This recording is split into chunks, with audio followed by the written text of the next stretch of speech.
अंग्रेजों के शासन में था, ब्रिटिश इंजीनियरिंग कोर ने पटना में एक वेधशाला की स्थापना की। यह भारत के सबसे पुराने मौसम वेधशाला में से एक है। सन 1875 में जब भारत मौसम विज्ञान विभाग की औपचारिक स्थापना हुई, तब पटना सहित सभी मौसम कार्यालयों का प्रबंधन भारत मौसम विज्ञान विभाग को सौंप दिया गया। सन 1949 से पटना का मौसम केंद्र सिविल एयरोड्रोम में कार्यरत है। बिहार में मौसम विज्ञान का विस्तार धीरे धीरे हुआ। पटना में सबसे पहले बहुउद्देशीय मौसम रडार स्थापित किया गया। सन 2011 में इसे उन्नत डॉपलर वेदर रडार से बदल दिया गया। हमारा डॉपलर वेदर रडार एक अत्याधुनिक प्रणाली है जो वास्तविक समय में मौसम की निगरानी करता है। यह मौसम के खतरनाक बदलावों को तुरंत पहचान लेता है, जैसे भारी वर्षा, आकाशीय बिजली, गरज के साथ तूफान, तेज हवाएं, आंधी, ओलावृष्टि और बादल फटने जैसी घटनाओं की चेतावनियों को हम तुरंत social media platforms, Twitter, Facebook, WhatsApp groups पर रियल टाइम अपडेट के रूप में साझा करते हैं। इसके साथ ही प्रभावित क्षेत्रों का मानचित्र और क्षेत्रीय भाषाओं में सरल विजुअल प्रस्तुति सहित मौसम बुलेटिन प्रदान करते हैं। बाढ़ की निगरानी और पूर्वानुमान के लिए एक विशेष बाढ़ मौसम कार्यालय की स्थापना की गई। भारत मौसम विभाग का बाढ़ मौसम कार्यालय बाढ़ की निगरानी, पूर्वानुमान और चेतावनियां जारी करने के लिए जिम्मेदार है। यह कार्यालय नदी जलस्तर, भारी वर्षा और मौसम डेटा का विश्लेषण करके बाढ़ की चेतावनियां देता है। इसके अलावा यह प्रभावित क्षेत्रों के लिए समय पर बाढ़ पूर्वानुमान, बाढ़ के प्रभाव का मूल्यांकन और आपातकालीन योजनाओं को लागू करता है। यह स्थानीय प्रशासन, आपदा प्रबंधन और अन्य एजेंसियों के साथ समन्वय करके बाढ़ से निपटने के लिए काम करता है। मौसम विज्ञान केंद्र पटना एक राज्य में, बिहार राज्य में मौसम प्रहरी के रूप में काम करती है। राज्य में कोई भी मौसम की चरम घटनाएं होती है, इस पे मौसम विज्ञान केंद्र का नजर रखता है और लोगों को पूर्वानुमान के द्वारा तथा चेतावनी के द्वारा लोगों को सतर्क करता है। अगर मौसम विज्ञान केंद्र पटना की बात करें तो यहाँ पे लगभग जो है 100 से ऊपर एम्प्लॉय काम करते हैं।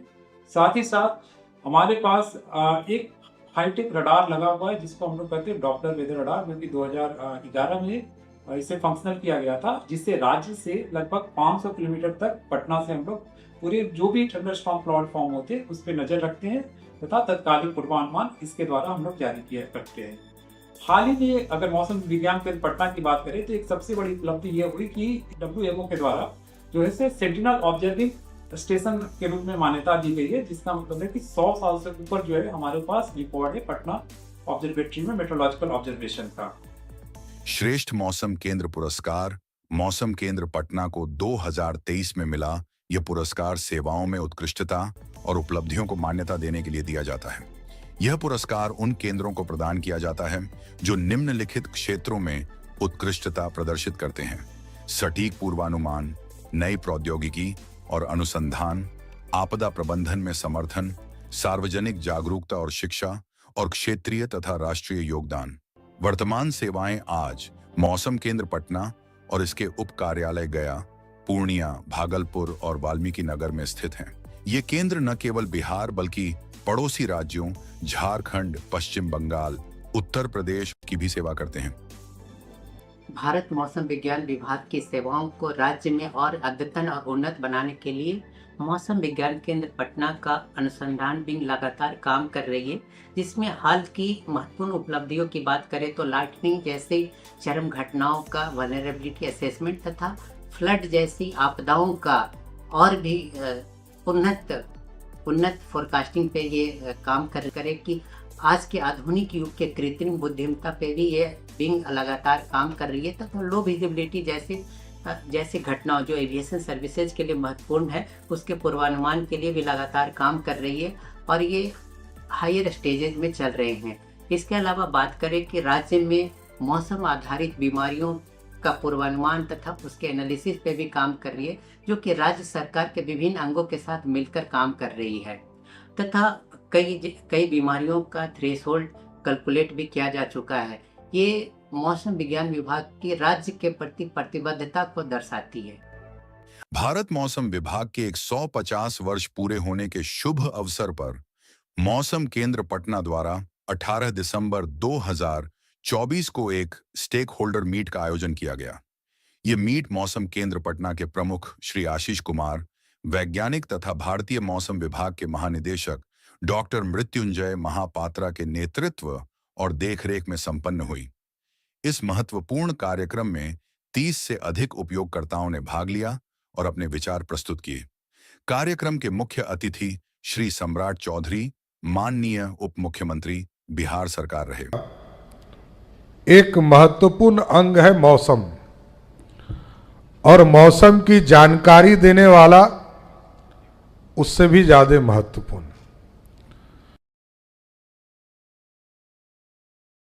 पटना के नवनिर्मित जयप्रकाश नारायण अंतर्राष्ट्रीय हवाई अड्डे पर अत्याधुनिक एरोड्रोम मौसम विज्ञान कार्यालय की शुरुआत की गई है। यह कार्यालय अत्याधुनिक उपकरणों से सुसज्जित है और 24 घंटे कार्यरत रहता है। इसके साथ ही मौसम संबंधी चर्चा और जानकारी प्रदान करने के लिए एक आधुनिक मेड ब्रीफिंग रूम भी स्थापित किया गया है। इस कार्यालय से terminal area forecast, meteorological terminal air report, aerodrome warning और वीवीआईपी फोरकास्ट जैसी महत्वपूर्ण जानकारी मौसम अधिकारियों द्वारा जारी की जाती है। जयप्रकाश नारायण अंतर्राष्ट्रीय हवाई अड्डा अब उन्नत वेदर ऑब्जर्वेशन उपकरणों जैसे ऑटोमेटेड वेदर ऑब्जर्विंग सिस्टम एवोस और digital current weather observing system DCWIS से सुसज्जित है। इन उपकरणों की मदद से उड़ानों के संचालन में अधिक सटीकता और सुरक्षा सुनिश्चित होती है।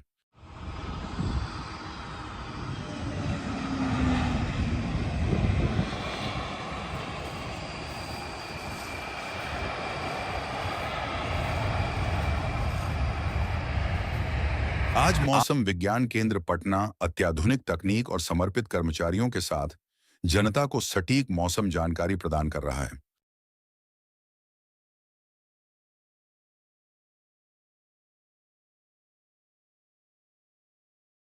पटना मौसम वेधशाला की स्थापना की कहानी बहुत पुरानी है। सन 1867 में जब भारत अंग्रेजों के शासन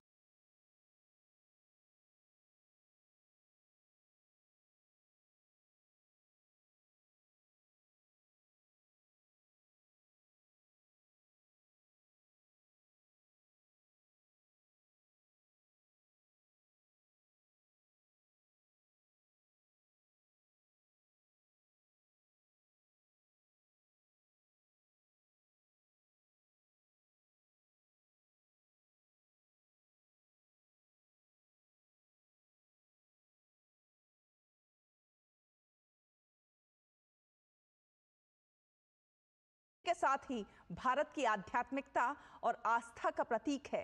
अखाड़ों का ये अमृत स्नान करीब 9.5 घंटे तक चलेगा। शिविर से निकलने और वापस आने में इन सभी 13 अखाड़ों को 12 घंटे से भी अधिक का समय लगेगा। अखाड़ों के स्नान क्रम में सबसे पहले सन्यासी अखाड़े ने अमृत स्नान किया। सर्वप्रथम श्री पंचायती अखाड़ा महानिर्वाणी और श्री शंभू पंचायती अटल अखाड़े ने सुबह 6:15 बजे अमृत स्नान किया। हाथों में तलवार, त्रिशूल, डमरू और पूरे शरीर पर भभूत, घोड़े और रथ की सवारी, हर हर महादेव का उद्घोष करते हुए नागा साधु संत संगम पर पहुंचे।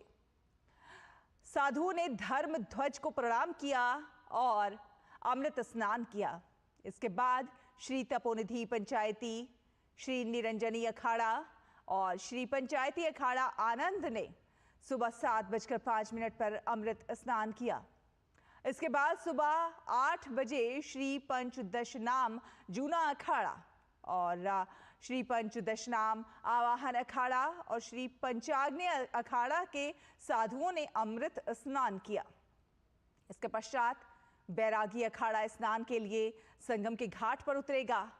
अब से कुछ ही देर में 10:40 पर अखिल भारतीय श्री पंच निर्मोही अनी अखाड़ा अमृत स्नान करेगा। अखिल भारतीय श्री पंच दिगंबर अनी अखाड़ा सुबह 11:20 पर संगम उतरेगा। 12:20 पर अखिल भारतीय श्री पंच निर्वाणी अनी अखाड़ा अमृत स्नान करेगा। अखाड़ों के इस स्नान क्रम में उदासीन अखाड़ा दोपहर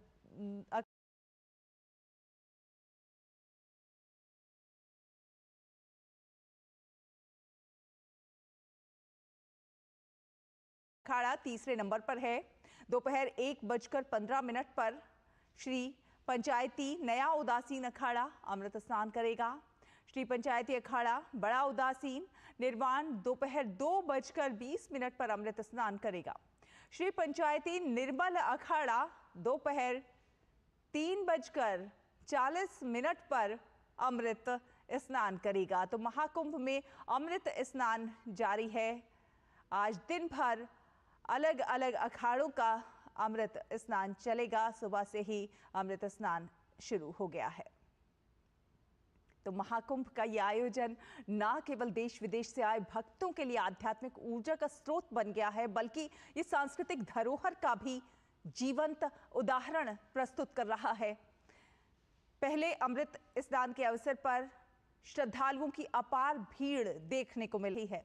ये सभी श्रद्धालु सरकार की तैयारियों से बेहद महाकुंभ पर्व को लेकर भक्ति गीत गाते हुए और नाचते हुए नजर आ रहे हैं।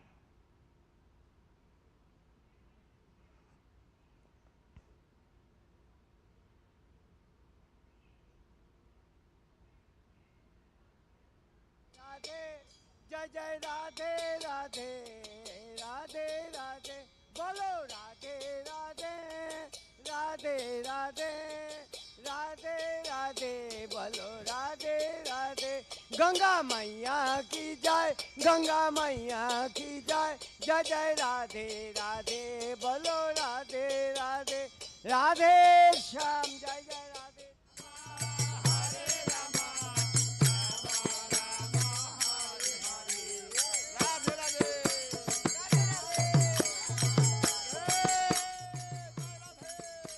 और महाकुंभ में वृंदावन से पहुंचे श्रद्धालुओं ने अमृत स्नान कर अमृत स्नान का महत्व बताया। मामी गंगे तव पाद पंकजम सुरा सुरेर बंदित दिव्य रूपम भोक्तिम च मुक्तिम च ददासि नित्यम भावानुसारेण सदा नराणाम। हे माँ गंगे, आपके चरणों में हम बारंबार वंदन करते हैं। जो व्यक्ति जिस भाव को लेकर आपकी शरण में आता है, उनके भावानुसार आप उनको फल प्रदान करती हो। गंगा जी में आना, संगम में आना, ये हमारी भारतीय सनातन परंपरा के आदिकाल से प्रथा चली आ रही है। माँ गंगा जिनका नाम है विष्णुपदी, जिनका नाम है भागीरथी, इनके जल ब्रह्मद्रव कहलाता है। ब्रह्मद्रव का अर्थ होता है साक्षात ब्रह्म, साक्षात सनातन भगवान तरल भाव को प्राप्त होकर के गंगा जी के जल में प्रवाहमान है। तो जो व्यक्ति गंगा का स्नान करता है तो निश्चित रूप से उसको अमृत का फल प्राप्त होता है, इसमें कोई शंका संदेह नहीं है। विश्व से आने वाले श्रद्धालुओं के लिए महाकुंभ में पर्यटक की दृष्टि से कई आकर्षक केंद्र बनाए गए हैं। भारत के सुंदर और विहंगम नक्शे का ये दृश्य देखिए, जिसमें 12 ज्योतिर्लिंगों को दिखाया गया है। महाकुंभ में आने वाले लोगों के लिए ये विशेष केंद्र बना हुआ है।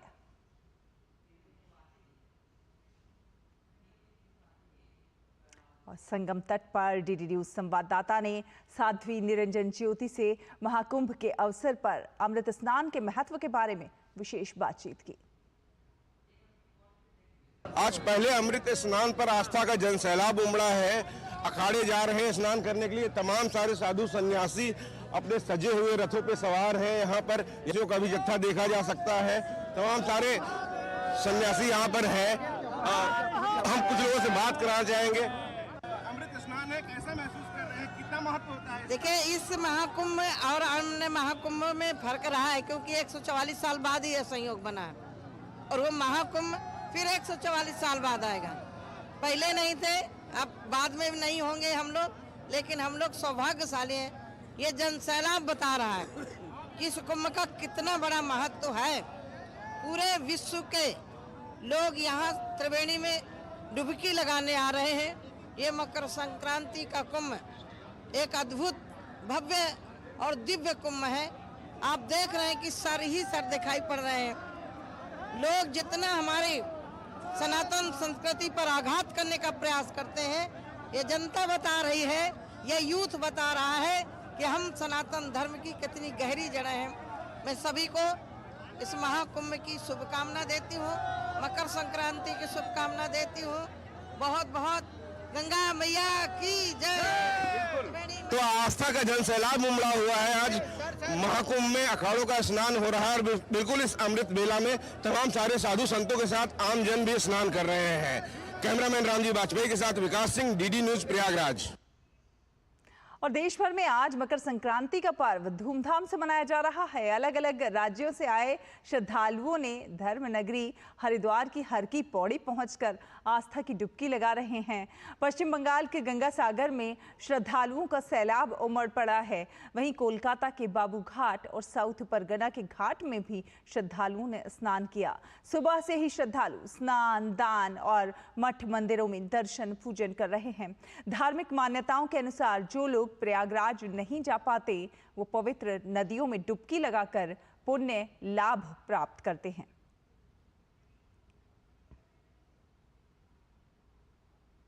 प्रधानमंत्री नरेंद्र मोदी ने सभी देशवासियों को मकर संक्रांति की शुभकामनाएं दी हैं। एक्स पर पोस्ट करके उन्होंने लिखा है कि सभी देशवासियों को मकर संक्रांति की अनेक अनेक शुभकामनाएं। उत्तरायण सूर्य को समर्पित ये पावन उत्सव आप सबके जीवन में नई ऊर्जा और नए उत्साह का संचार करे।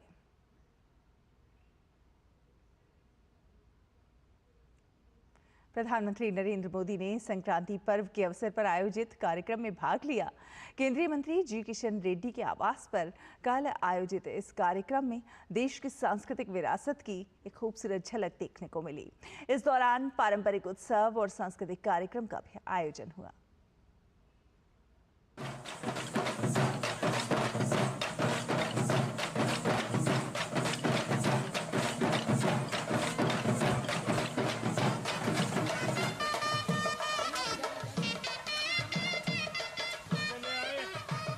वृषभराज नमस्तुभ्यम्। ओम चत्वारि शृंगा त्रयोश्च पादो द्वे शीर्षे सप्तहस्तासो अस्या। तैलं समर्पयामि अग्नेन यसुपधाराये अस्मान् विश्वानि देव वयुनानि विद्वान् योध्यस्मज्जुहुराणमेनो भूयिष्ठान्ते नम भुक्तिं विधेम। तैलधारां समर्पयामि भोगिरूप यज्ञेश्वराय तैलधारां समर्पयामि।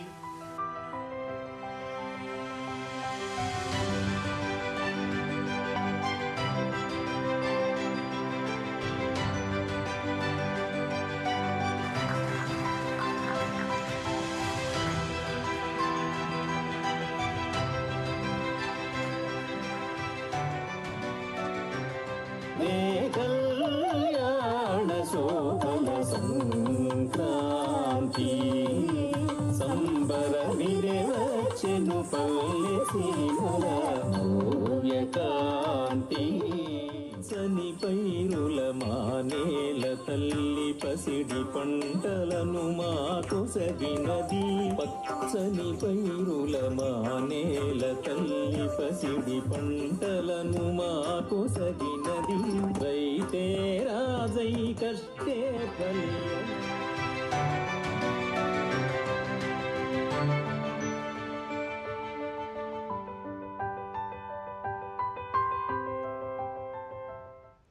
और आपको सीधे लिए चलते हैं, आपको दिखाते हैं कुछ दृश्य। प्रधानमंत्री नरेंद्र मोदी नई दिल्ली स्थित भारत मंडपम में भारत मौसम विज्ञान विभाग के 150वें स्थापना दिवस पर आयोजित समारोह में भाग ले रहे हैं। फिलहाल ये दृश्य आप देख रहे हैं। प्रधानमंत्री मौसम के प्रति किस प्रकार से तैयार रहना है, जलवायु के प्रति कैसे स्मार्ट बनना है, प्रधानमंत्री नरेंद्र मोदी इस प्रदर्शनी का अवलोकन करते हुए ये तमाम अलग अलग इक्विपमेंट्स के ज़रिए, साइंस के ज़रिए ये दर्शाने की कोशिश की जा रही है कि जो बदलती हुई जलवायु है, बदलता हुआ मौसम है, उसके प्रति किस प्रकार से हमें तैयार रहना है। हम जानते हैं प्रधानमंत्री नरेंद्र मोदी की कोशिश रहती है कि किस प्रकार से जो प्राकृतिक आपदाएं हैं उनसे लड़ने में हम सक्षम बने और तकनीक को विकसित करें। और उसी के एक बानगी आप देख सकते हैं, ये जो प्रदर्शनी है ये अपने आप में इस प्रदर्शनी में ये दर्शाने की कोशिश की गई है कि मौसम के प्रति किस प्रकार हमें तैयार रहना है। मिशन मौसम का आज प्रधानमंत्री नरेंद्र मोदी शुभारंभ करेंगे और हम जानते हैं कि इस मिशन का जो लक्ष्य है वो अत्याधुनिक मौसम निगरानी तकनीक और सिस्टम विकसित करके उच्च रिजोल्यूशन वायुमंडलीय अवलोकन और अगली पीढ़ी के रडार और उपग्रहों और उच्च प्रदर्शन कंप्यूटरों को कार्यान्वित करते हुए उच्च स्तरीय क्षमता को हासिल करना है। ये जो प्रदर्शनी है ये इसकी बानगी है। इसमें दर्शाया जा रहा है कि तकनीक के जरिए हम सिस्टम को विकसित करके किस प्रकार मौसम की निगरानी कर सकते हैं, वायुमंडलीय अवलोकन कर सकते हैं और किस प्रकार से हम अगली पीढ़ी के रडार और उपग्रहों और उच्च प्रदर्शन कंप्यूटरों को कार्यान्वित करते हुए उच्च स्तरीय क्षमता को हासिल कर सकते हैं। तो मौसम के प्रति तैयार रहना है, जलवायु के प्रति स्मार्ट बनना है और उसके लिए तकनीक का सहयोग बहुत ज़्यादा ज़रूरी है, विज्ञान का सहयोग बहुत ज़्यादा ज़रूरी है। और इसी विज्ञान और तकनीक पर बेस्ड ये प्रदर्शनी जिसका अवलोकन कर रहे हैं प्रधानमंत्री नरेंद्र मोदी। और अब से कुछ देर के बाद प्रधानमंत्री भारत मंडपम में मौसम विज्ञान विभाग के 150वें स्थापना दिवस पर का शुभारंभ, मिशन मौसम का शुभारंभ भी करेंगे। तापस भट्टाचार्य हमारे साथ ज़्यादा जानकारी के साथ मौजूद हैं। तापस, प्रधानमंत्री नरेंद्र मोदी एक भारत मंडपम में प्रदर्शनी का अवलोकन कर रहे हैं और कहीं ना कहीं इसमें दर्शाया जा रहा है, बताने की कोशिश की जा रही है कि किस प्रकार तकनीक के जरिए हम मौसम के प्रति तैयार रहेंगे, जो बदलती हुई जलवायु है उसके प्रति हम तैयार हो सकते हैं। बिल्कुल, इसमें कोई दो राय नहीं, क्योंकि अगर देश को आगे बढ़ना है और तो ये नए जमाने में नई तकनीक को लेके आगे बढ़ना। और ये आज जो आपके सामने आप देख पा रहे हैं, आईएमडी के साइंटिस्ट समझा रहे थे कि किस तरीके से आईएमडी ने 150 सालों में एक प्रगति की है अपने साइंटिफिक इक्विपमेंट के जरिए। कुछ अल्ट्रासोनिक विंड सेंसर्स बता रहे थे कि किस तरीके से ये विंड सेंसर्स जो है देश के कोने कोने में पता लगाते हैं कि ऊपर जाके, खास तौर से 40 किलोमीटर ऊपर जाके एक बलून छोड़ा जाता है। वो बलून ऊपर जाता है 40 किलोमीटर ऊपर, सुबह शाम दोनों समय ये छोड़ा जाता है। वो उस समय ये ऊपर जाके 40 किलोमीटर ऊपर जाके उस समय की जो तापमान में क्या चेंजेस हैं, विंड चेंजेस, हवा में क्या तब्दीली हो रही है, इस सारी चीजों का जो पता है वो लगाया जाता है। जो एक डेटा दिया जाता है जिसके बदौलत आईएमडी एक जो डेटा है उसको ये एक अपने मॉडलिंग में डालता है, एक उनकी मैथमेटिकल मॉडलिंग होती है उसमें डालता है, उसके साथ पता लगाते हैं कि किस तरीके से आगे बढ़ा जाता है। आप ये देखते हैं ये सारी चीजें एयरपोर्ट में भी लगाई जाती है। ये पायलट सेंसर्स हैं, रेडियो सॉन्डे बोला जाता है, अल्ट्रासोनिक विंड सेंसर्स लगाए जाते हैं, एटमॉस्फेरिक टेम्परेचर और रिलेटिव ह्यूमिडिटी एक पैमाना तय किया जाता है। और ये सारी चीजें जो डेटा इनमें से आता है, जो इन्फॉर्मेशन आती है, ये सारी इन्फॉर्मेशन एक सुपर कंप्यूटर में जाती है एक मैथमेटिकल कैलकुलेशन के साथ, जिसके जरिए रोजमर्रा सिर्फ नहीं एक पता लगाया जाता है कि क्या आगे कोई दिक्कत आ सकती है। जैसे मैं अभी दिल्ली की बात आपको बताऊं, दिल्ली में अगर अभी ठंड एक वेस्टर्न डिस्टर्बेंस आ रहा है, लेकिन दिल्ली के आसपास, दिल्ली में जो लोकलाइज्ड वेदर है उसका कैसे पता लगाया जाए, उसको ये पालम एयरपोर्ट में ऐसे सेंसर्स लगाए गए हैं। जो सफदरजंग ऑब्जर्वेटरी है आईएमडी का, वहां पे ये सेंसर्स लगाए गए हैं। तो ये 3D मॉडल के जरिए ये बताया गया है कि किस तरीके से आगे बढ़े। आप देख सकते हैं अभी आपके सामने जो विजुअल्स आप देख पा रहे हैं, प्रधानमंत्री इनक्वाइस एक Indian national centre for ocean information service INCOIS वहां पे थे। यहाँ पे उनको बताया गया कि ओशियन जो बुओइज होते हैं जिनके जरिए सुनामी आता है, तो सुनामी का पता कैसे लगाया जाता है, जो समुद्र में जो तूफान आते हैं उसका पता कितना लगाया जाता है, उसके करंट कितना है, जिसके जरिए लोगों को जान माल से बचाया जा सकता है। आपको पता होगा कि पिछले कुछ सालों में जिस तरीके से आईएमडी आगे बढ़ा है, उन्होंने एक तरह से एक नायाब रिकॉर्ड कायम किया कि साइक्लोन में लोगों की जानें बचाने का एक रिकॉर्ड कायम किया। तो ये तब होता है मुमकिन जब इस तरीके के जो इक्विपमेंट होते हैं वो लगाए जाते हैं। डॉपलर रडार भारत के जो तटवर्ती इलाके हैं, कोस्टल रीजन है, उसमें लगाए गए। ये डॉपलर रडार आगे तक साइक्लोन की जो ट्रैकिंग होती है वो बता देती है। सुनामी की जो ट्रैकिंग होती है वो उसके बारे में भी एक खासी राय दी जाती है। ये जो मैंने बताया, ये जो बुईज है, ये जो इंक्वायरी के उसमें दिखा रहे हैं, ये जो मॉडल दिखा रहे हैं, ये मॉडल आपको बताते हैं कि अगर सुनामी आता है, अगर कोई अर्थक्वेक हुआ है इंडियन ओशन में, आपको याद होगा जब 2004 का सुनामी आया था तो हमारे पास ऐसे कोई भी यंत्र नहीं थे, जिसकी वजह से लोगों को पता नहीं चला कि ये इतना बड़ा सुनामी आया और उसके वजह से जान माल का नुकसान हुआ। लेकिन आज देश में वो तकनीक है, वो कामयाबी है कि वो ये इस तरीके के सुनामी को पहले से ही डिटेक्ट कर सकते हैं और उसको आगे बढ़ाया जा सकता है। तो ये कहीं ना कहीं देश ये जो 150 सालों में आगे बढ़ा है, खास तौर से अगर मैं कहूँ पिछले एक दशक में जिस तरीके से भारत ने आगे बढ़ा है। आप सोचिए मिशन मौसम जो आज इसका आप प्रधानमंत्री औपचारिक एक तरह से ओपनिंग करेंगे, वो उसके हिसाब से 2000 करोड़ दिया जाएगा कि ये डॉपलर रडार है, जो कि एक तरह से आंख नाक कान है सबके IMD के, ये अभी करीब 30 के करीब डॉपलर रडार है पूरे देश में, उनको 100 के ऊपर।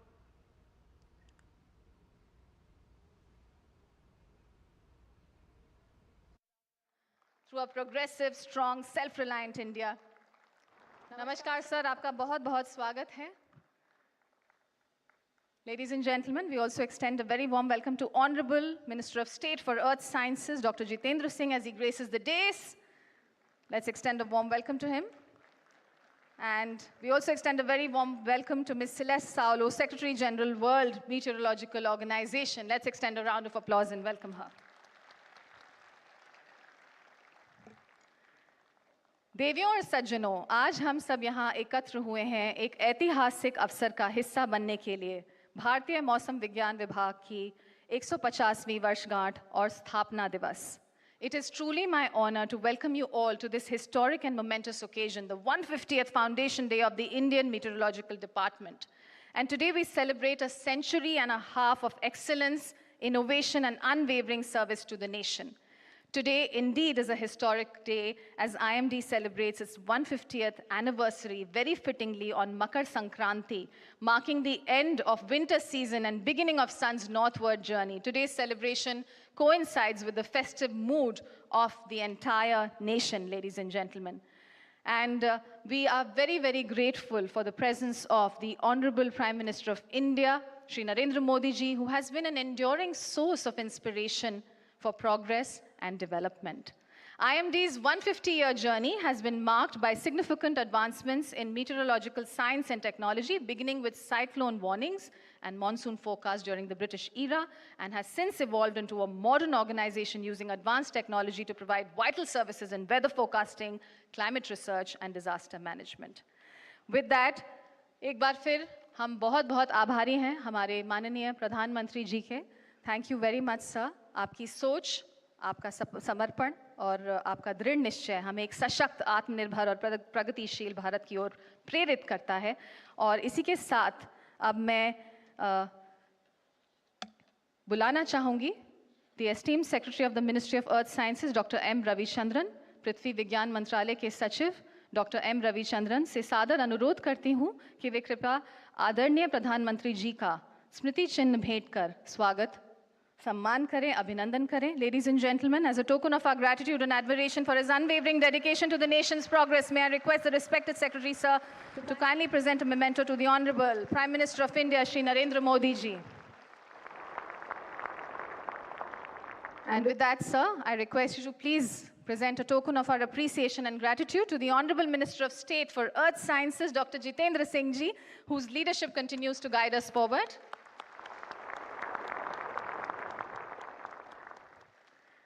And finally, may I request the Secretary to extend a warm and gracious welcome to the Secretary General of the World Meteorological Organization, the distinguished Ms. Celeste Saulo, who has joined us for this momentous occasion. Thank you very much, Dr. Ravichandran, for doing the honors. And with that, ladies and gentlemen, as we begin, I would like to begin with a Sanskrit shlok, which says, Yatha Pinde Tatha Brahmande. Yatha Pinde Tatha Brahmande translates to, as is the microcosm, so is the macrocosm. this profound concept from Indian philosophy reminds us of the intricate relationship between the natural world and human existence. The India Meteorological Department has been instrumental in decoding this relationship, helping us understand and prepare for the ever-changing dynamics of nature. और इसी भावना के साथ अब मैं आमंत्रित करती हूँ India meteorological department के director general of meteorology doctor Mrityunjay Mohapatra स्वागत भाषण देने के लिए। आइए जोरदार तालियों के साथ स्वागत करें doctor Mrityunjay Mohapatra.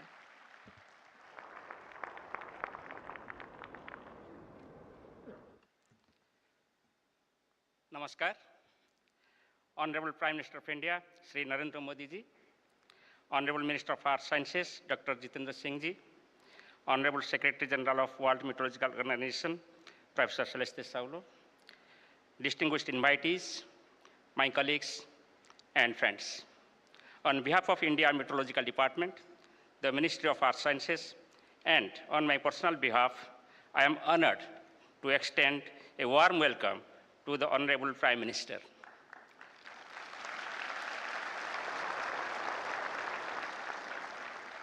For the 150th Foundation Day of IMD. We are profoundly grateful to you, sir, for your presence and support on the momentous occasion. Under your visionary leadership, India has developed a robust policy framework and institutional mechanism, including early warning systems, that have significantly contributed to disaster risk reduction. Your guidance has been instrumental in empowering us to move forward with confidence and determination. I would also like to extend a warm welcome to the Honorable Minister of Earth Sciences, Dr. Jitendra Singh ji. Your unwavering support and guidance have propelled both IMD and MOES to achieve remarkable advancements in recent years. We are honored to have Professor Saulo, Secretary General of World Meteorological Organization, with us today. It is worth noting the historical context of both organizations, with IMD established in 1875 and WMO in 1873. I extend a warm welcome to all attendees, both present here and joining us online from various IMD centers, institutions under the Ministry of Earth Sciences, academia, R&D institutes, central and state agencies, and various stakeholders. Your participation signifies our collective decision and dedication to the field of weather and climate science and services. IMD has evolved through various phases, demonstrating progress and commitment to the nation by blending ancient wisdom with modern science and technology. Our commitment to observing and forecasting is a narrative of resilience and innovations, leading to protection of life and property and welfare of the society. The early warning system of IMD has undergone paradigm shift through scientific and technological advancements and sustainable financial investment by the government in recent decade. We are further planning to augment observational modeling and forecasting systems. We can assure you, sir, within a year or two, there would be significant improvement in forecast accuracy, and no localized severe weather event would go undetected and unpredicted. Sir, we made a plan for a year, next 5 years, and for 2047, the Amrit Kal, to bring transformative change in predicting weather and climate. I once again thank you, sir, for gracing the occasion and blessing us. I also welcome you all to 150th Foundation Day of India Meteorological Department. Thank you all. Jai Hind.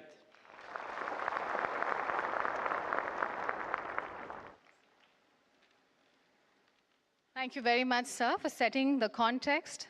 And now, as the tone has been established, देवियों सज्जनों, मैं माननीय पृथ्वी विज्ञान राज्य मंत्री स्वतंत्र प्रभार doctor Jitendra Singh जी को आमंत्रित करती हूं कि वे अपने महत्वपूर्ण और प्रेरणादायक विचारों से हमें संबोधित करें। देवियों सज्जनों, doctor Jitendra Singh ji.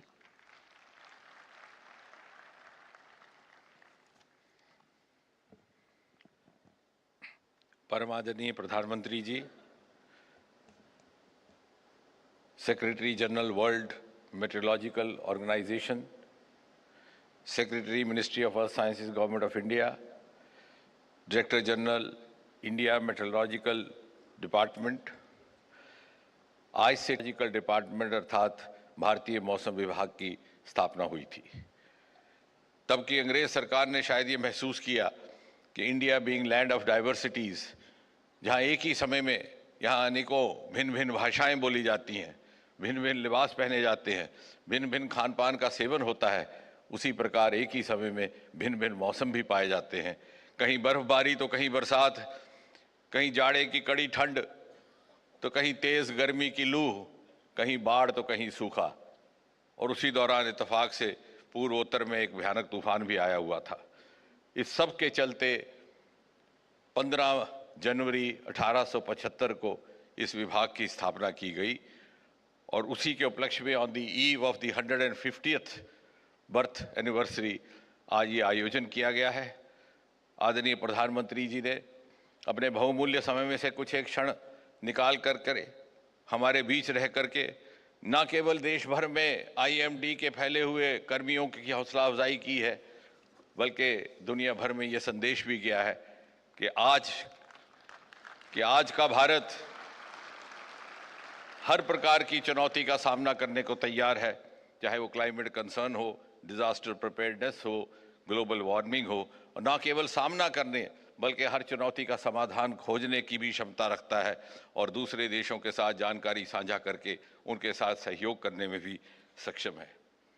Ladies and gentleman, हमने वो ज़माना भी देखा है जब रेडियो पर की गई मौसम की भविष्यवाणी समाज में व्यंग और मजाक का विषय रहा करता था, और आज ये वो दौर है कि विश्वसनीयता इतनी बढ़ चुकी है कि उदाहरण के तौर पर भरी बरसात में मुंबई में लोग बाग अपने घर से निकलने से पहले मोबाइल की ऐप पर दरियाफ्त करते हैं कि कितने बजे वो घर से बाहर कदम रखें, छतरी लेकर जाएं या ना जाएं।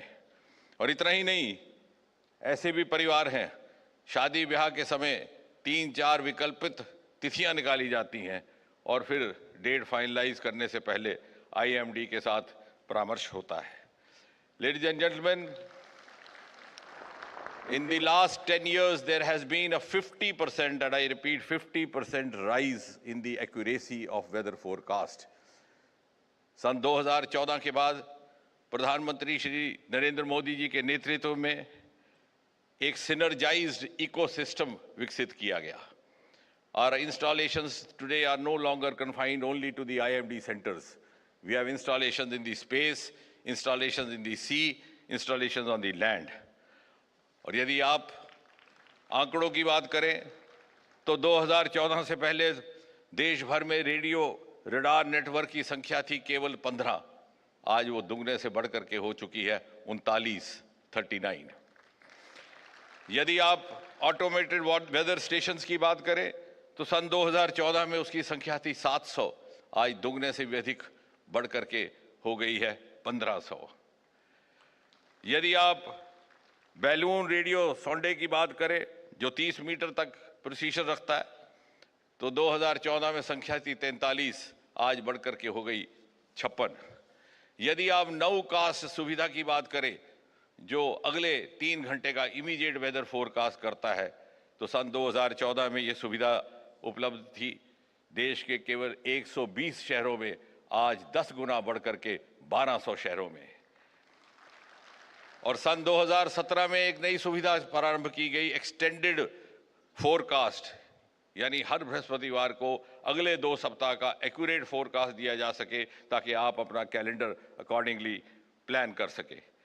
यदि बात करें एवरेज रेनफॉल की तो 2014 से पहले कंट्री वाइड स्तर पर एवरेज रेनफॉल की सूचना दी जाती थी, आज वो रीजन वाइज स्तर पर दी जाती है।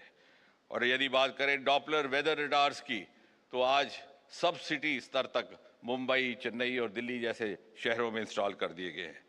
और इन सब को पर्याप्त तौर पर उपयोग में लाने के लिए आर्टिफिशियल इंटेलिजेंस का भी उपयोग किया गया है, मशीन लर्निंग का भी उपयोग किया गया है। और प्रधानमंत्री ने जिस कदर इस विभाग को प्राथमिकता दी है वो इसी से प्रमाणित है कि मोदी सरकार के तीसरे कार्यकाल में, मोदी गवर्नमेंट 3.0 में पहले 100 दिन में जो महत्वपूर्ण फैसले हुए हैं उनमें से एक था लॉन्चिंग ऑफ मिशन मौसम।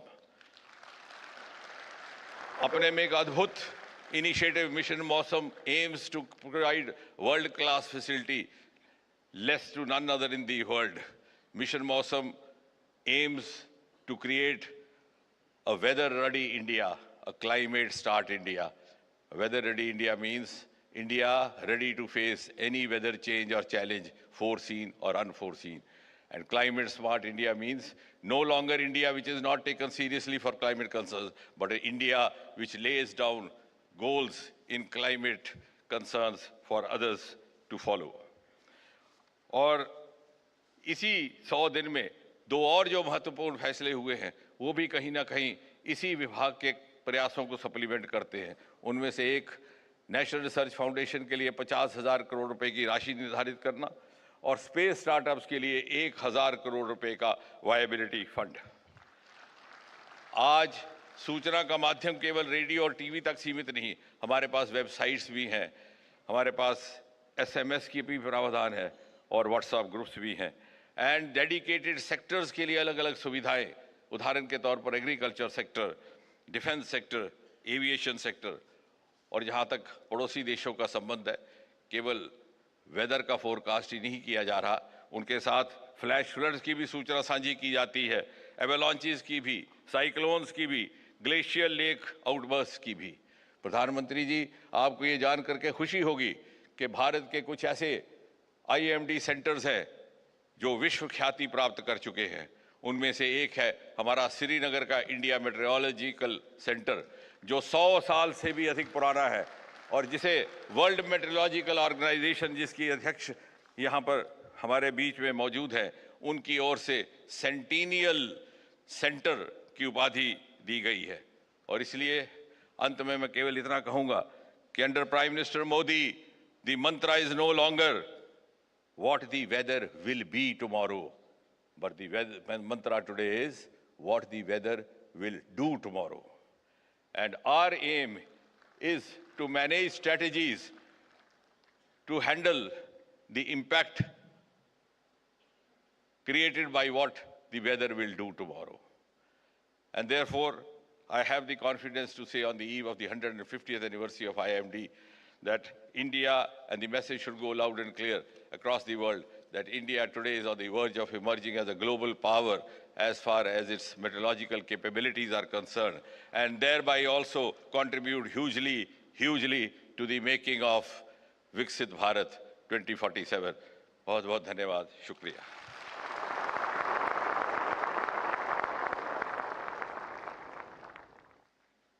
Thank you very much, Honorable Minister, for your compelling and pertinent remarks.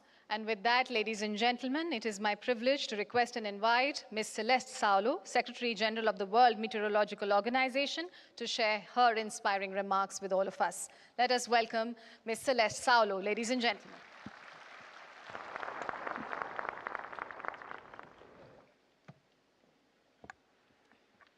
Namaste.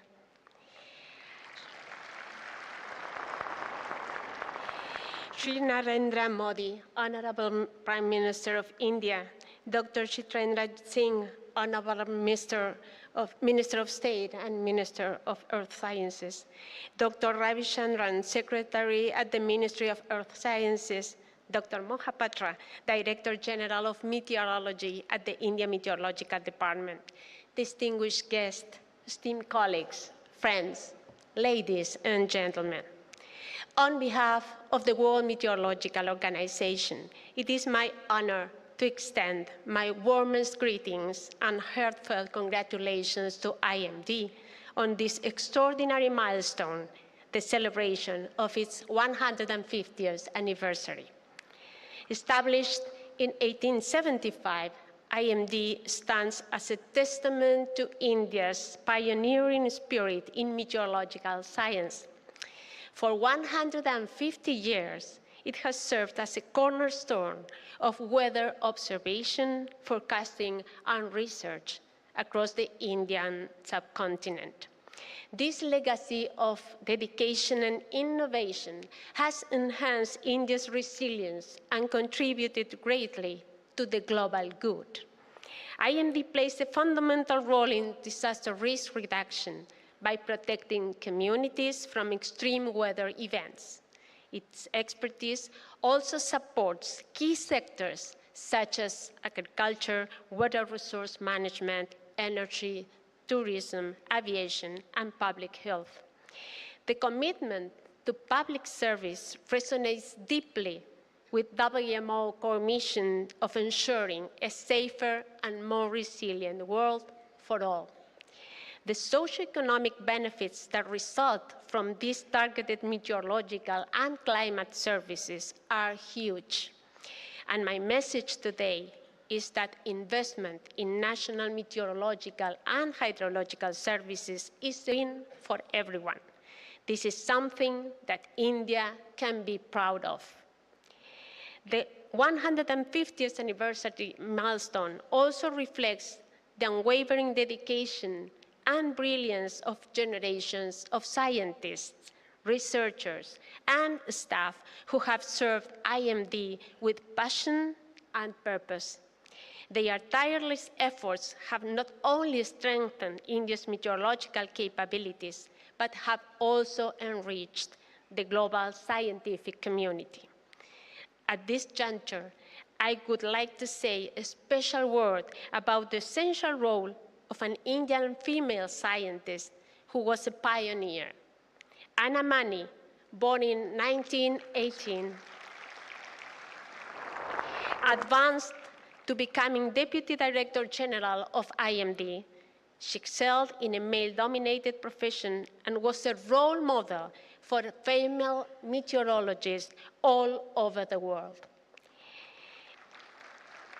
In 2025, WMO celebrates its 75th anniversary as a specialized agency of the United Nations.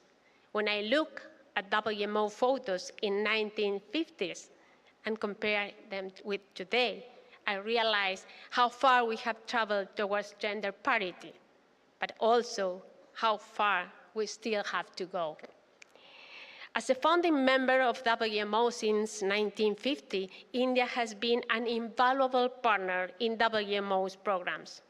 An Indian representative has been on WMO Executive Board for more than 60 years, longer than any other country in the Asia-Pacific region. Dr. Mahapatra currently serves as the third Vice President of WMO and provides invaluable leadership. Thank you, my dear colleague. As you may know, WMO ADN is worldwide collaboration, helping build capacity in those countries lagging behind. This could not be done without members like India. India plays a vital role in regional meteorological cooperation. Last month, IMD, for the first time, hosted the Asia-Oceania Meteorological Satellite Users Conference here in New Delhi. I am proud that it was a huge success. It brought together operators and users of meteorological satellite products for a dialogue which is of great potential benefit to climate-sensitive sectors and vulnerable communities. IMD hosts several WMO-designated regional centers, including the Regional Specialized Meteorological Center New Delhi for tropical cyclones. Accurate forecasts and warnings and coordinated disaster management have served countless lives, not just in India, but in the entire region. Tropical cyclones used to claim tens of thousands of lives. Thankfully, this is now a nightmare of the past. This is exemplified by Tropical Cyclone Mocha in May 2023. Timely forecast by the regional climate here in New Delhi triggered major humanitarian preparedness and response activities before Mocha made landfall in Myanmar and Bangladesh, and loss of life was kept to a minimum. In this regard, congratulations again to IMD, to have been elected in 2024 as host of the WMO ESCAP Panel on Tropical Cyclones Secretariat, and I'm grateful for IMD to be coordinating this vital work for the countries bordering the Bay of Bengal and Arabian Sea. WMO is also immensely grateful for IMD's support for the South Asian Climate Outlook Forum and its seasonal predictions for all important southwest monsoon. The seasonal outlooks are invaluable for the regional economy and are an example of how we can leverage science to serve society. We commend your interest in strengthening forecasting and monitoring also in the Third Pole region, including through the new Third Pole Climate Forum. Flash floods are major hazards, as we all know. Since 2018, India has served as a flash flood guidance system South Asia Regional Center. It provides flash flood guidance and forecasts to India, Nepal, Bhutan, Bangladesh, and Sri Lanka, supporting nearly 1.5 billion people. 1.5 billion people. WMO has been delighted to train more than 90 IMD staff in operating, sustaining, and supporting flash flood forecasting and warning operations, including training the trainers. We are gratified that in turn, IMD has supported other countries with training and tools for timely warnings. IMD commitment to climate monitoring and early warning systems align perfectly with the International Early Warnings for All initiative to ensure that everyone on Earth is protected by life-saving early warning systems by 2027. We commend you for translating complex science data into actionable information via tools like the newly launched Decision Support System and the MAUSAM Unified Mobile App. Early warnings work. They must work for everyone and reach everyone.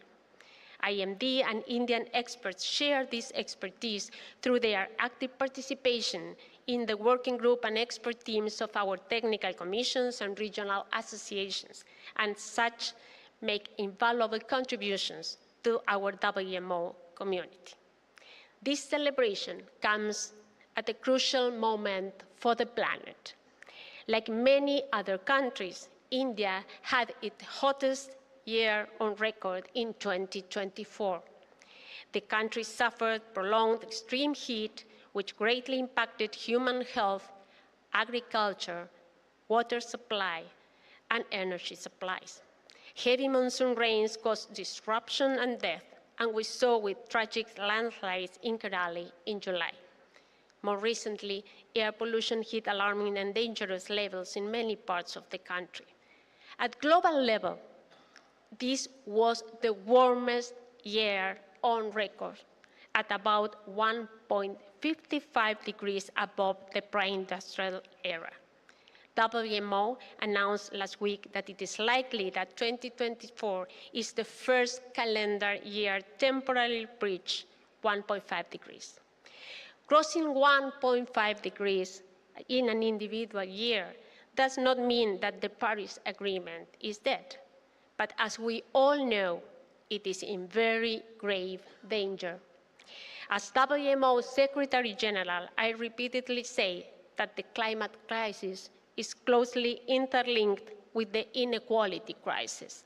We must mark 2025 as a year of decisive climate action to reduce greenhouse gases and speed up the transition to renewable energy. Climate change mitigation must be informed by the best possible science. National meteorological and hydrological services all have a vital role in providing tailored weather and climate services to power the shift to renewables and to support adaptation and mitigation strategies. In the long term, the cost of climate action will be much more less than the cost of climate inaction. We have a responsibility to future generations and to the planet. To conclude, along its rich history, IMD excelled in evolving to respond to a changing world, a changing climate, and a changing role to better serve societal needs, both at the national, regional, and global levels. As we celebrate IMI's 150th anniversary, we are aware of the challenges and opportunities ahead. We are proud to have worked along IMD, and we look forward to continuing our journey together to build a sustainable and resilient future for all. Congratulations once again on this momentous occasion. Many thanks.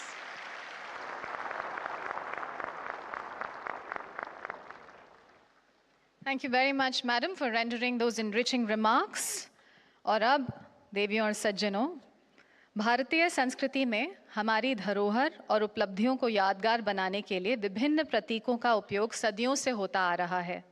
Rigveda में वर्णित है, यज्ञो वै श्रेष्ठतमं कर्मा, अर्थात श्रेष्ठतम कार्यों को सदा स्मरणीय बनाया जाना चाहिए।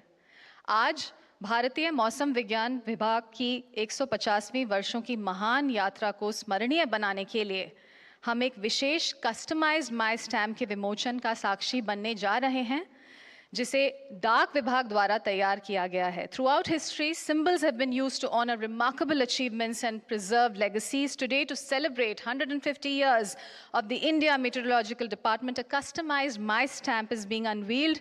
And this customized stamp is a tribute to IMD's extraordinary journey of innovation, service, and resilience. And it is prepared by the Department of Posts. Now, it is my privilege to request Colonel Akhilesh Kumar Pandey, the Chief Postmaster General, Delhi Circle, to hand over the first album of customized My Stamp on 150 years celebrations of IMD to the Honorable Prime Minister of India, Shri Narendra Modi ji, for its release. I also request the Honorable Minister for Earth Sciences and Secretary General WMO to please join in for the release. Ladies and gentlemen, can we have a huge round of applause for the Honorable Prime Minister of India and the esteemed dignitaries gracing the dais as they unveil the customized My Stamp on the occasion of the 150th Foundation Day of the India Meteorological Department. Thank you very much, dignitaries, for doing the honors. देवियों सज्जनों, इस ऐतिहासिक अवसर को और भी खास बनाते हुए हमारे इतिहास में एक और स्वर्णिम अध्याय जोड़ते हुए एक विशेष स्मारक सिक्का विमोचित किया जाएगा। प्राचीन भारतीय ग्रंथों में कहा गया है, धन्यम यशस्यम च भवेत, जिसका अर्थ है कि महान कार्य सदा धन और यश का प्रतीक बनते हैं। यह स्मारक सिक्का भारतीय मौसम विभाग की अद्वितीय विरासत और विज्ञान, सुरक्षा और सामाजिक आर्थिक प्रगति में इसके योगदान का प्रतीक है। मैं पृथ्वी विज्ञान मंत्रालय के सचिव श्री एम रविचंद्रन जी से विनम्र अनुरोध करती हूं कि वे माननीय प्रधानमंत्री जी को ये स्मारक सिक्का भेंट करें ताकि वे इसे विमोचित कर सकें। इसी के साथ मंच पर उपस्थित सभी गणमान्य व्यक्तियों, पृथ्वी विज्ञान मंत्री जी और विश्व मौसम विज्ञान संगठन की महासचिव से अनुरोध करती हूं कि वे ऐतिहासिक विमोचन में शामिल हो, सम्मिलित हो। Let's have a huge round of applause, ladies and gentlemen, a thunderous one for the commemorative coin release on the occasion of the 150th Foundation Day of the India Meteorological Organization.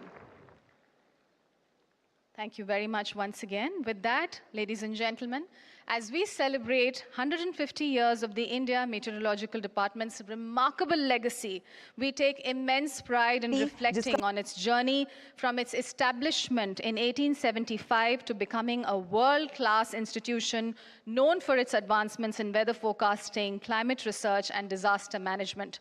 Today, we take another step forward in shaping the future of this prestigious organization. We are delighted to announce the release of the book, Vision 2047 of the India Meteorological Department, which outlines IMD's ambitious goals and strategic roadmap for the coming decades. To mark this momentous occasion, may I now request the Director General of Meteorology, India Meteorological Department, Dr. Mrityunjay Mohapatra, to kindly step forward and present this visionary document to the Honorable Prime Minister of India, Shri Narendra Modi ji. And I request the dignitaries gracing the dais to also please join in this very important launch of the Vision 2047 of the India Meteorological Department. Thank you very much, Honorable Prime Minister, sir, and the esteemed dignitaries. Ladies and gentlemen, over the past century and a half, IMD has played a pivotal role in safeguarding lives, supporting agriculture, advancing climate research, and strengthening disaster preparedness. पिछली 1.5 सदी में भारतीय मौसम विभाग ने जीवन की सुरक्षा, कृषि का समर्थन, जलवायु अनुसंधान को प्रोत्साहन और आपदा प्रबंधन को सुदृढ़ बनाने में महत्वपूर्ण भूमिका निभाई है। आज इस समृद्ध विरासत का जश्न मनाते हुए हमें गर्व है कि हम IMD की यात्रा को समर्पित एक और विशेष पहल प्रस्तुत कर रहे हैं, एक डिजिटल कॉफी टेबल बुक जो इसकी उपलब्धियों, मील के पत्थरों और भविष्य की दृष्टि को सुंदर रूप से दर्शाती है। So as we celebrate this rich heritage, we are thrilled to introduce another tribute to IMD's journey, the digital coffee table book that beautifully encapsulates the milestones, achievements and vision for the future. अब मैं माननीय प्रधानमंत्री जी श्री नरेंद्र मोदी जी से विनम्र अनुरोध करती हूं कि वे रिमोट का बटन दबाकर इस डिजिटल कॉफी टेबल बुक का विमोचन करें।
Let us applaud as we unveil this visual narrative of IMD's inspiring story and its remarkable contributions to the nation.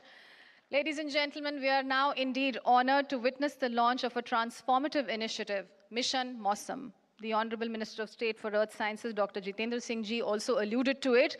This ambitious program, approved by the Union Cabinet under the visionary leadership of our Honorable Prime Minister, Shri Narendra Modi Ji, aims to make India a weather-ready and climate-smart nation. एक बार फिर हम माननीय प्रधानमंत्री जी से निवेदन करते हैं कि वे बटन दबाकर मिशन मौसम का आधिकारिक विमोचन करें।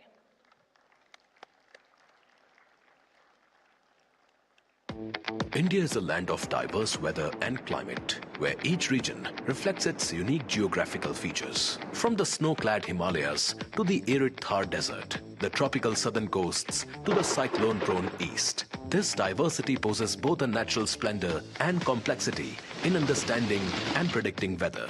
And today's modern world faces a growing challenge: climate change, disrupting ecosystems, economies, and lives. Under Prime Minister Shri Narendra Modi's visionary leadership, India has tackled this global crisis with the philosophy of Vasudhaiva Kutumbakam. The world is one family. Over the past decade, India has led global transformative efforts, from advancing renewable energy to founding the International Solar Alliance, ISA, and launching Mission Life. In continuation of this vision, on September 11th, 2024, the Central Cabinet has approved Mission Mausam, a 2,000 crore rupees initiative to make India weather-ready and climate-smart.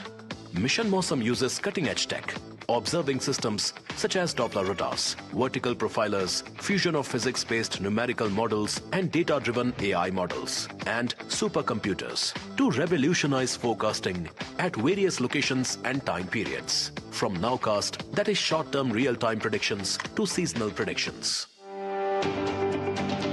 This mission transforms lives, empowering farmers, enhancing disaster preparedness, and enabling smarter water management, power sectors, livestock protection, and infrastructure planning.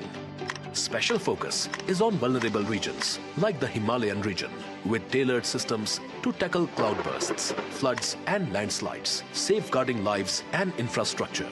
With a deep-rooted wisdom that has weathered centuries, India now steps forward with global partnerships, cutting-edge innovations, and modern science technologies. Through initiatives like Mission Mausam, India is not only leading the way in weather and climate sciences, but also shaping a resilient, sustainable future. Let's have a huge round of applause for Mission Mausam, ladies and gentlemen.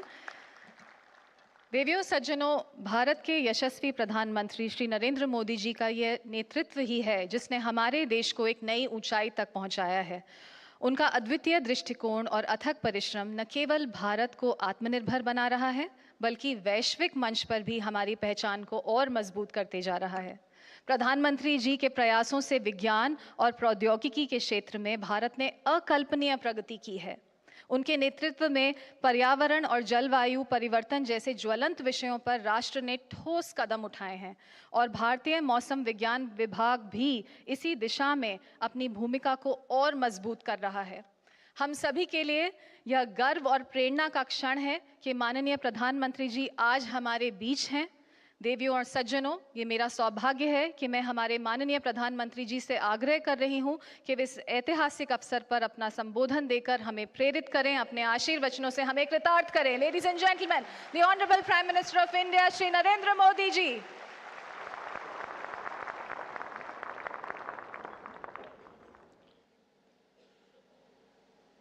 केंद्रीय मंत्रिपरिषद के मेरे साथी doctor Jitendra Singh ji, WMO की secretary general professor Celeste Saulo ji, विदेशों से आए हमारे अतिथिगण, मिनिस्ट्री ऑफ अर्थ साइंस के secretary doctor M Ravichandran ji, IMD के director general doctor Mrutyunjay Mohapatra ji, अन्य महानुभाव, सभी वैज्ञानिक और विभिन्न विभागों एवं संस्थाओं के अधिकारी, देवी और सज्जनों, आज हम भारतीय मौसम विभाग IMD के 150 वर्ष सेलिब्रेट कर रहे हैं। IMD के ये 150 वर्ष ये केवल भारतीय मौसम विभाग की यात्रा है ऐसा नहीं है, ये हमारे भारत में आधुनिक साइंस और टेक्नोलॉजी की भी एक गौरवशाली यात्रा है।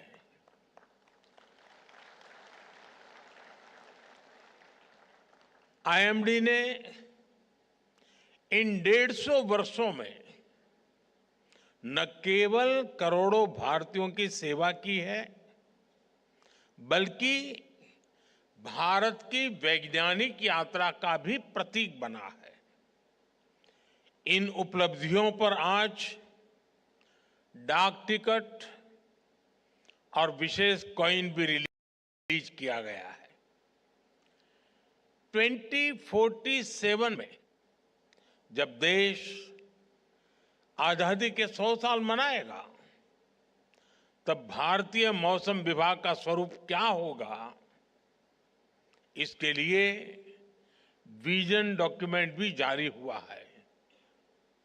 मैं आप सभी को और सभी देशवासियों को इस गौरवपूर्ण अवसर के लिए अनेक अनेक शुभकामनाएं देता हूं।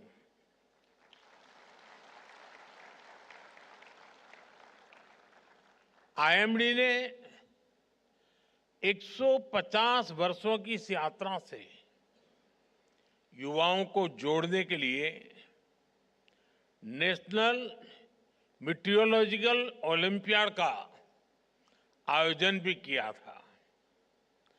इसमें हजारों छात्रों ने हिस्सा लिया। इससे मौसम विज्ञान में उनकी रुचि और बढ़ेगी।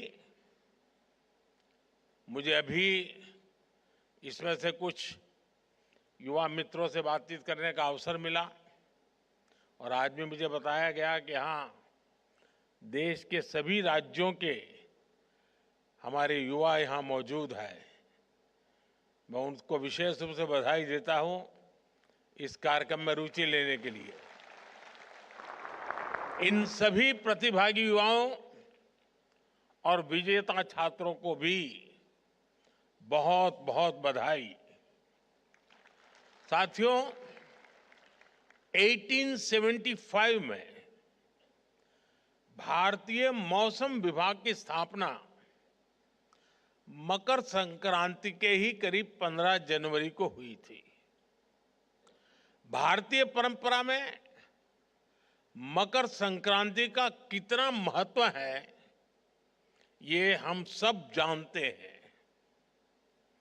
और मैं तो गुजरात का रहने वाला हूं, तो मेरा प्रिय त्योहार मकर संक्रांति हुआ करता था।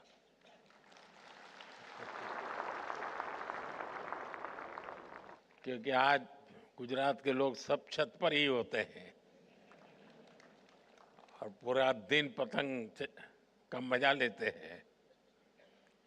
मैं भी कभी जब वहाँ रहता था तो बड़ा शौक था मेरा, खैर आज आपके बीच में हूँ। साथियों, आज सूर्य धनु से मकर राशि में कैप्रिकॉर्न में प्रवेश करते हैं। सूर्य धीरे धीरे उत्तर की ओर नॉर्थवर्ड शिफ्ट होता है।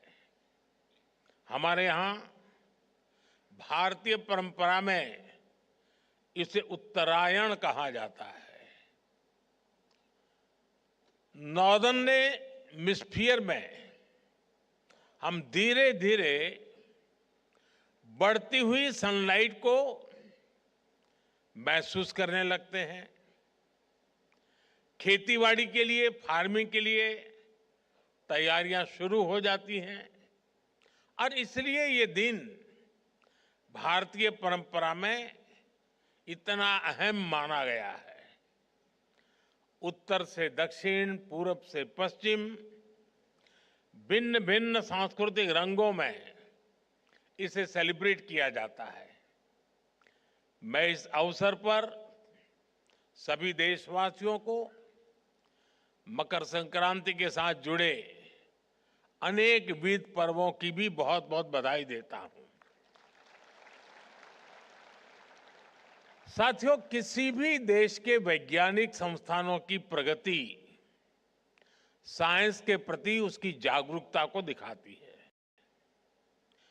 वैज्ञानिक संस्थाओं में रिसर्च और इनोवेशन नए भारत के टेम्परामेंट का हिस्सा है। इसलिए पिछले 10 वर्षों में आईएमडी के इंफ्रास्ट्रक्चर और टेक्नोलॉजी का भी अभूतपूर्व विस्तार हुआ है। Doppler weather radar, automatic weather stations, runway weather monitoring systems, district wise rainfall monitoring stations, ऐसे अनेक आधुनिक इंफ्रास्ट्रक्चर की संख्या में कई गुना का इजाफा हुआ है। इन्हें अपग्रेड भी किया गया है। और अभी डॉक्टर जितेंद्र सिंह जी ने आंकड़ों में भी आपको बताया कि पहले कहां थे, आज कहां पहुंचे हैं। मौसम विज्ञान को भारत की स्पेस टेक्नोलॉजी और डिजिटल टेक्नोलॉजी का भी पूरा फायदा मिल रहा है। आज देश के पास अंटार्कटिका में मैत्री और भारती नाम के 2 मीटरोलॉजिकल ऑब्जर्वेटरीज है। पिछले वर्ष अर्क और अरुणिका सुपर कंप्यूटर शुरू किए गए हैं। इससे मौसम विभाग की विश्वसनीयता भी पहले से कहीं ज्यादा बढ़ी है। भविष्य में भारत मौसम की हर परिस्थिति के लिए तैयार रहे। भारत एक क्लाइमेट स्मार्ट राष्ट्र बने, इसके लिए हमने मिशन मौसम भी लॉन्च किया है।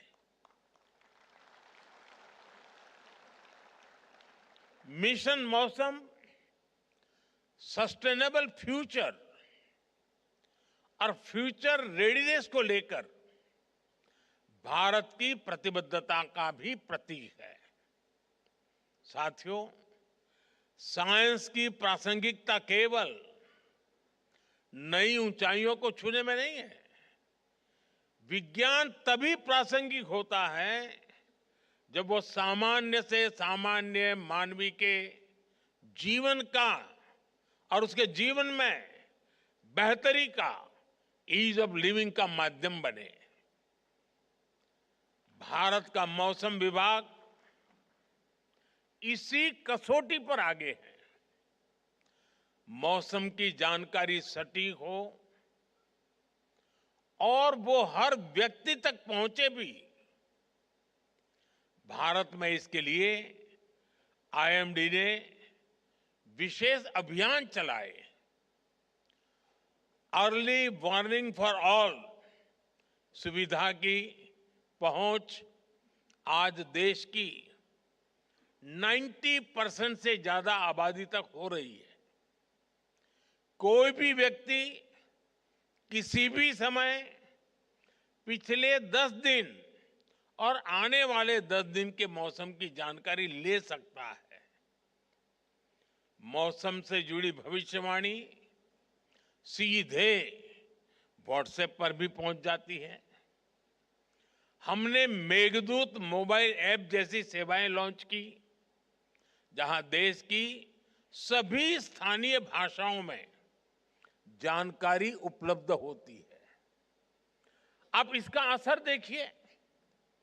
10 साल पहले तक देश के केवल 10% किसान और पशुपालक मौसम संबंधी सुझावों का इस्तेमाल कर पाते थे। आज ये संख्या 50% से ज्यादा हो गई है। यहां तक कि बिजली गिरने जैसी चेतावनी भी लोगों को मोबाइल पर मिलनी संभव हुई है।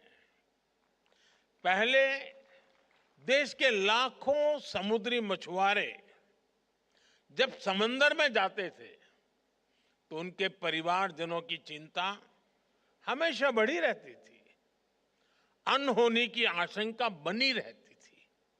लेकिन अब आईएमडी के सहयोग से मछुआरों को भी समय रहते चेतावनी मिल जाती है। इन रियल टाइम अपडेट से लोगों की सुरक्षा भी हो रही है, साथ ही एग्रीकल्चर और ब्लू इकोनॉमी जैसे सेक्टर्स को ताकत भी मिल रही है। साथियों, मौसम विज्ञान किसी भी देश की डिजास्टर मैनेजमेंट क्षमता का सबसे जरूरी सामर्थ्य होता है। यहां बहुत बड़ी मात्रा में डिजास्टर मैनेजमेंट से जुड़े हुए लोग यहां बैठे हैं।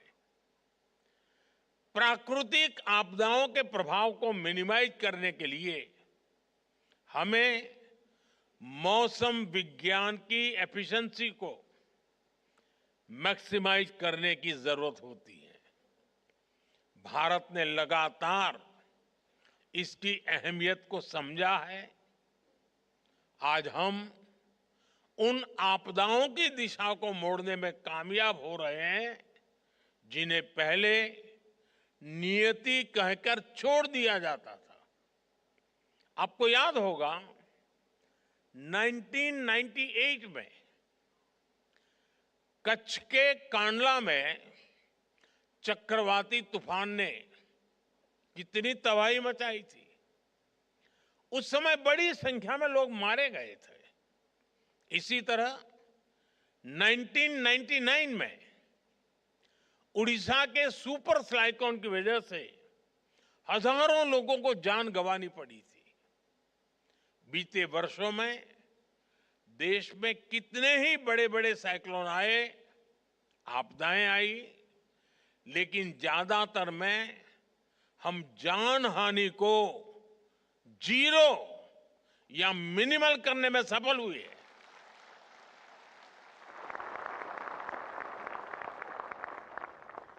इन सफलताओं में मौसम विभाग की बहुत बड़ी भूमिका है। विज्ञान और तैयारियों की इस एकजुटता से लाखों करोड़ रुपए के आर्थिक नुकसान भी उसमें भी कमी आती है। इससे देश की अर्थव्यवस्था में एक रेजिलियंस पैदा होता है, इन्वेस्टर्स का भरोसा भी बढ़ता है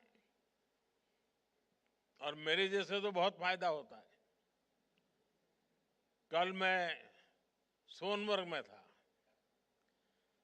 पहले वो कार्यक्रम जल्दी बना था, लेकिन मौसम विभाग की सारी जानकारियों से पता चला कि मेरे लिए वो समय उचित नहीं है। फिर मौसम विभाग ने मुझे बताया साहब 13 तारीख ठीक है।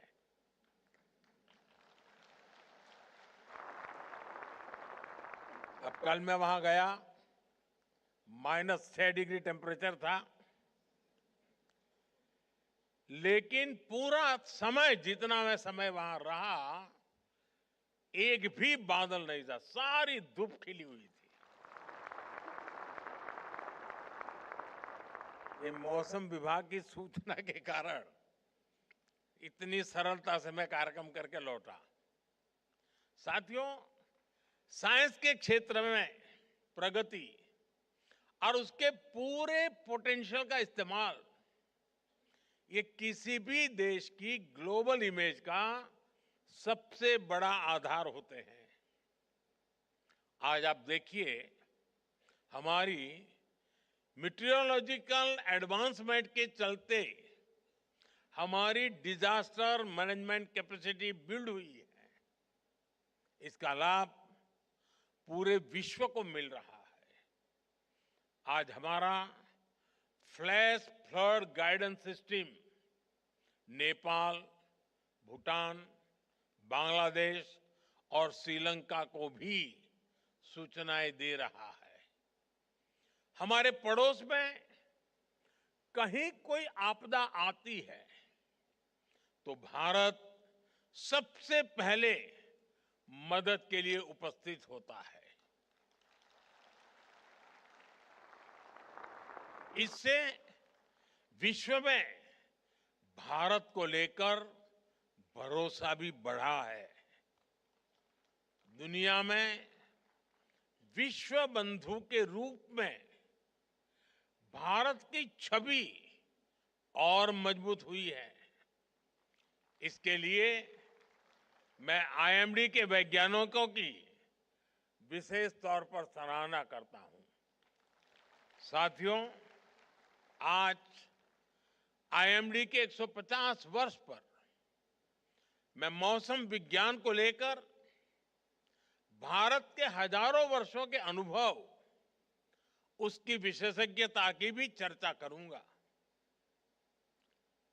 विशेष तौर पर, और मैं ये साफ करूंगा कि 150 साल ये स्ट्रक्चरल व्यवस्था के हुए हैं, लेकिन उसके पहले भी हमारे पास ज्ञान भी था और इसकी परंपरा भी थी। विशेष तौर पर हमारे जो अंतर्राष्ट्रीय अतिथि हैं, उन्हें इस बारे में जानना बहुत दिलचस्प रहेगा। आप जानते हैं, ह्यूमन इवोल्यूशन में हम जिन फैक्टर्स का सबसे ज्यादा प्रभाव देखते हैं, उनमें से मौसम भी एक प्राइमरी फैक्टर है। दुनिया के हर भूभाग में इंसानों ने मौसम और वातावरण को जानने समझने की लगातार कोशिश की है। इस दिशा में भारत एक ऐसा देश है जहां हजारों वर्ष पूर्व भी मौसम विज्ञान के क्षेत्र में व्यवस्थित स्टडी और रिसर्च हुई। हमारे यहां पारंपरिक ज्ञान को लिपिबद्ध किया गया, रिफाइन किया गया। हमारे यहां वेदों, संहिताओं और सूर्य सिद्धांत जैसे ज्योतिषीय ग्रंथों में मौसम विज्ञान पर बहुत काम हुआ था। तमिलनाडु के संगम साहित्य और उत्तर में गाग भडरी के लोक साहित्य में भी बहुत सी जानकारी उपलब्ध है और ये मौसम विज्ञान केवल एक सेपरेट ब्रांच नहीं थी। इनमें एस्ट्रोनॉमिकल कैलकुलेशंस भी थी, क्लाइमेट स्टडीज भी थी, एनिमल बिहेवियर भी था और सामाजिक अनुभव भी थे। हमारे यहां प्लेनेटरी पोजीशन पर जितना गणितीय काम, मैथमेटिकल वर्क हुआ वो पूरी दुनिया जानती है। हमारे ऋषियों ने ग्रहों की स्थितियों को समझा। हमने राशियों, नक्षत्रों और मौसम से जुड़ी गणनाएं की। कृषि पराशर ऋषि और बृहद संहिता जैसे ग्रंथों में बादलों के निर्माण और उनके प्रकार तक उस पर गहरा अध्ययन मिलता है। कृषि पराशर में कहा गया है, अतिवातम च निर्वातम, अति उष्णम चाति शीतलम, अत्यभ्रंच निर्भ्रंच, षड्विधम मेघ लक्षणम। अर्थात हायर और लोअर एटमॉस्फेरिक प्रेशर, हायर और लोअर टेम्परेचर, इनसे बादलों के लक्षण और वर्षा प्रभावित होती है। आप कल्पना कर सकते हैं, सैकड़ों हजारों वर्ष पूर्व बिना आधुनिक मशीनरी के उन ऋषियों ने, उन विद्वानों ने कितना शोध किया होगा। कुछ वर्ष पहले मैंने इसी विषय से जुड़ी एक किताब, pre modern Kutchi navigation techniques and voyages, ये किताब लॉन्च की थी। ये किताब गुजरात के नाविकों के समुद्र और मौसम से जुड़े कई 100 साल पुराने ज्ञान की ट्रांसक्रिप्ट है। इस तरह के ज्ञान की एक बहुत समृद्ध विरासत हमारे आदिवासी समाज के पास भी है। इसके पीछे नेचर की समझ और एनिमल बिहेवियर का बहुत बारीक अध्ययन शामिल है। मुझे याद है, बहुत करीब 50 साल से भी ज्यादा समय हो गया होगा, मैं कुछ सिमर गिर फॉरेस्ट में समय बिताने गया था। तो वहां सरकार के लोग एक आदिवासी बच्चे को हर महीने 30 रुपया देते थे मानधन। तो मैंने पूछा, ये क्या है, इस बच्चे को क्यों ये पैसा दिया जाए? बोले, इस बच्चे में एक विशिष्ट प्रकार का सामर्थ्य है। अगर जंगल में दूर दूर भी कहीं आग लगी हो तो प्रारंभ में इसको पता चलता है कहीं आग लगी है। उसमें वो सेंसेशन था और वो तुरंत सिस्टम को बताता था, और इसलिए उसको हम 30 रुपया देते थे। यानी उस आदिवासी बच्चे में जो भी उसकी क्षमता रही होगी, वो बता देता था कि साहब इस दिशा में से कहीं मुझे स्मेल आ रही है। साथियों, आज समय है हम इस दिशा में और ज्यादा रिसर्च करें। जो ज्ञान प्रामाणिक हो उसे आधुनिक साइंस से लिंक करने के तरीकों को तलाशें। साथियों, मौसम विभाग के अनुमान जितने ज्यादा सटीक होते जाएंगे, उसकी सूचनाओं का महत्व बढ़ता जाएगा। आने वाले समय में आईएमडी के डेटा की मांग बढ़ेगी। विभिन्न सेक्टर्स, इंडस्ट्री, यहां तक कि सामान्य मानवी के जीवन में इस डेटा की उपयोगिता बढ़ेगी। इसलिए हमें भविष्य की जरूरतों को ध्यान में रखते हुए काम करना है। भूकंप जैसी प्राकृतिक आपदाओं की चुनौतियां भी है, जहां हमें वार्निंग सिस्टम को डेवलप करने की आवश्यकता है। मैं चाहूंगा हमारे वैज्ञानिक, रिसर्च स्कॉलर्स और आईएमडी जैसी संस्थाएं इस दिशा में नए ब्रेक थ्रूज की दिशा में काम करें। भारत विश्व की सेवा के साथ साथ विश्व की सुरक्षा में भी अहम भूमिका निभाएगा।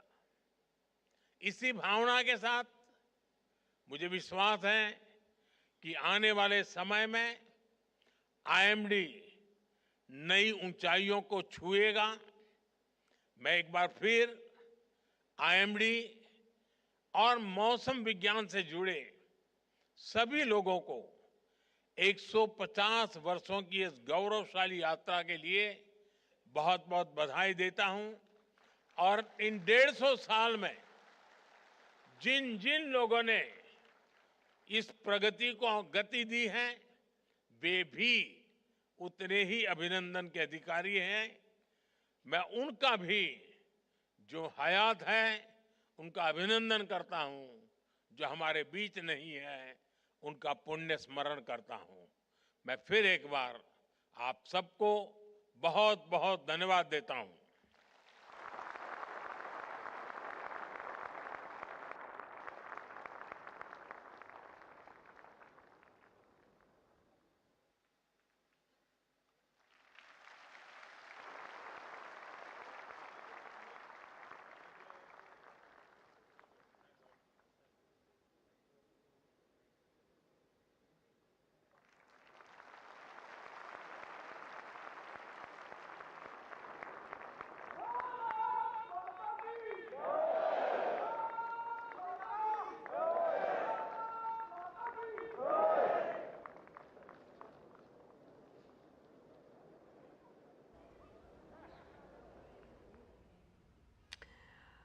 तो आप सुन रहे थे प्रधानमंत्री का संबोधन, जो कि 150 वर्ष आईएमडी ने जो पूरे किए हैं उसके उपलक्ष्य में वो दे रहे थे। और मिशन मौसम को भी लॉन्च किया गया, जहां प्रधानमंत्री ने 2047 में आईएमडी के लिए जो विजन दस्तावेज है उसे जारी किया। कॉफ़ी टेबल बुक का भी अनावरण किया गया। बड़ी बातें हैं जो उन्होंने अपने संबोधन में कही। उन्होंने कहा कि भारत को क्लाइमेट स्मार्ट बनाने के लिए मिशन मौसम अत्यंत आवश्यक और ज़रूरी है। साथ ही आईएमडी का जो इंफ्रास्ट्रक्चर है और टेक्नोलॉजी है, अगर हम उसके विस्तारीकरण की बात करें तो ये अभूतपूर्व है। ये लगातार जो है वो मॉडिफाई हुआ है, अपग्रेड हुआ है। मौसम के रियल टाइम अपडेट्स की वजह से आप समझिए कि कई काम आसान हुए, चाहे वो चिकित्सा क्षेत्र के हों, किसानी हो, बागवानी हो। इसके साथ ही प्रधानमंत्री ने कहा कि विश्व में भारत को लेकर लगातार भरोसा बढ़ा है और साइक्लोन के दौरान जनहानि को ज़ीरो करने में, यानी कि जब हम ज़ीरो करने के लिए सफलता हासिल हुई है मौसम विभाग को, और ये अपग्रेडेशन, मॉडिफिकेशन लगातार हुआ है इस क्षेत्र में। आपदा प्रबंधन में मौसम विज्ञान की कार्यक्षमता को